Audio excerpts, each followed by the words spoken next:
Attorney-at-law Nigel Hughes, who's representing Keith Lowenfield and Roxane Myers, who are both facing several electoral fraud charges in the Georgetown Magistrates Court, had approached the High Court, arguing that Section 142 of the Representation of the People Act breached their right to a fair trial, as guaranteed by Article 144, and their right to equality before the law, as guaranteed by Article 149D of the Constitution, regarding certain criminal proceedings pending in the Magistrates Court.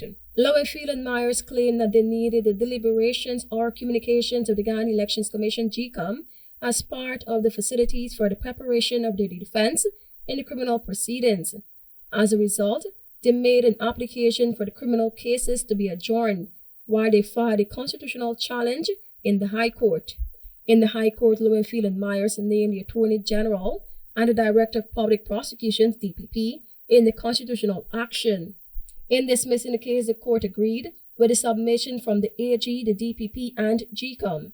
The court stated that Lowenfield and Myers were on a fishing expedition and, quote-unquote, cast their net too wide. The court found no evidence that their constitutional rights were likely to be infringed.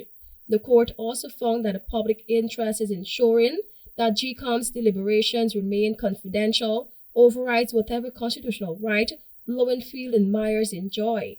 Finally, the court ruled that there was no ground established that shows the Section 142 of the Representation of the People Act to breach any provision of the Constitution. This ruling now paves the way for the magistrate to proceed with the criminal charges, which is scheduled to begin on May 29 before Senior Magistrate Leron Daly.